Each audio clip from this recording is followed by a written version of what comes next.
অন্তর্বর্তী সরকার সংসদ নির্বাচনের সময়সীমা ঘোষণা করায় সারা দেশের মতো ভোটের উত্তাপ ছড়িয়ে পড়েছে চুয়াডাঙ্গাতেও।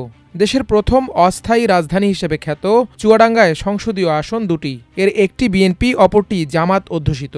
তবে ফ্যাসিস্টদের পতনের পর দুটি আসনই শক্ত অবস্থান জামায়াত ইসলামীর।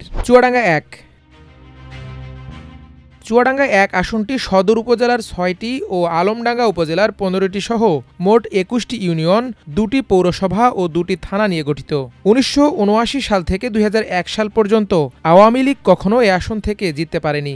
বিএনপির ঘাঁটি খ্যাত এই আসন নিয়ে এক সময় বলা হতো, এ আসনে ধানের শীষ প্রতীক মানেই নির্বাচনে জয়ের গ্যারান্টি। তাদের সঙ্গে জামায়াতের জোট হওয়ায় বিএনপি হয়ে ওঠে অজেয়। ২০০৮ সালের আগ পর্যন্ত এ আসনে আওয়ামী লীগ কখনো জিততে পারেনি। এরপর প্রহসনের নির্বাচনে আওয়ামী লীগ প্রার্থীরা জয়ী হন। বিএনপি নেতাকর্মীদের আশা, আগামী নির্বাচনে তারা ফিরিয়ে আনবেন তাদের হারানো আসনটি। জুলাই বিপ্লব পরবর্তী দেশের ভোটের মাঠের শক্ত প্রতিদ্বন্দ্বী বিএনপি ও জামায়াত প্রার্থীরা মাঠে সক্রিয়। স্থানীয় ভোটারদের ধারণা, এক সময়ের মিত্র এ দু দলের মধ্যেই হবে হাড্ডাহাড্ডি লড়াই। বিএনপির শক্তিশালী কর্মী বাহিনী, তবে ৫ আগস্টের পর চুয়াডাঙ্গায় ব্যাপক চাঁদাবাজির অভিযোগ দলটিকে কিছুটা প্রশ্নবিদ্ধ করে তুলেছে। অন্যদিকে ভোটারদের কাছে ক্লিন ইমেজের প্রার্থী হিসেবে আধিপত্য দেখাচ্ছে জামায়াত ইসলামী। এ আসনে বিএনপির সম্ভাব্য প্রার্থী হিসেবে আলোচনায় আছেন দলের ভাইস চেয়ারম্যান, সাবেক ছাত্রনেতা ও সাবেক সংসদ সদস্য শামসুজ্জামান দুদু, জেলা বিএনপির সাধারণ সম্পাদক শরীফুজ্জামান শরীফ, জেলা বিএনপি নেতা লেফটেন্যান্ট কর্নেল অবসরপ্রাপ্ত সৈয়দ কামারুজ্জামান ও প্রয়াত সংসদ সদস্য শহীদুল ইসলামের মেয়ে মিলিমা ইসলাম বিশ্বাস মিলি। এ আসনে ১৯৯৬ সালের ১২ জুনের সংসদ নির্বাচনে জয়লাভ করেন বিএনপির প্রার্থী শামসুজ্জামান দুদু। তবে ২০০১ সালের ৮ম জাতীয় সংসদ নির্বাচনে জয়লাভ করেন ৪ দলীয় জোট প্রার্থী শহীদুল ইসলাম বিশ্বাস।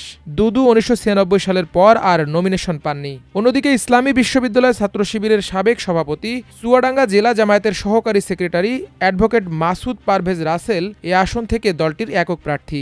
আলমডাঙ্গা উপজেলা চেয়ারম্যান ও ১৫টি ইউনিয়নের মধ্যে ৩টি ইউনিয়নে চেয়ারম্যান হওয়ার রেকর্ড আছে জামায়াতের। মাসুদ পারভেজের বিশ্বাস, সুন্দর বাংলাদেশ গড়তে এ আসনের ভোটাররা দাড়িপাল্লাকে বেছে নেবেন। তবে নতুন দল এনসিপির কেন্দ্রীয় যুগ্ম সম্পাদক মোল্লা ফারুক এহসান, খেলাফত মজলিসের মৌলানা শফিকুল ইসলাম, ইসলামী আন্দোলন বাংলাদেশের মৌলানা জহুরুল ইসলাম আজিজিকে দলীয় প্রার্থী ঘোষণা করা হলেও মাঠে তাদের তৎপরতা চোখে পড়েনি।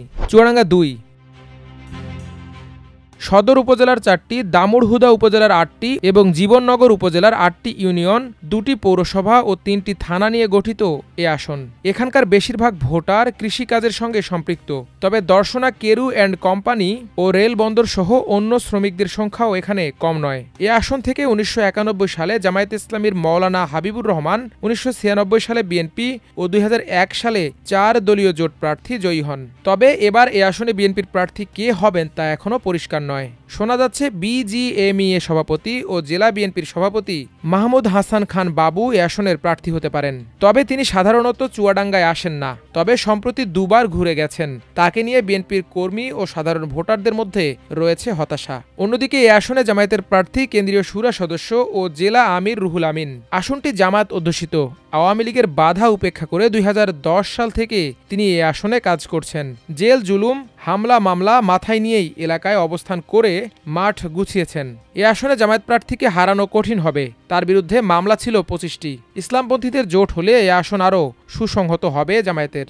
এছাড়া ইসলামী আন্দোলন বাংলাদেশের জেলা সভাপতি হাসানুজ্জামান সজীব, খেলাফত মজলিসের খন্দকার মৌলানা ফারুক হোসেন এ আসনে প্রার্থী হবেন বলে তাদের দলীয় সূত্রে জানা গেছে।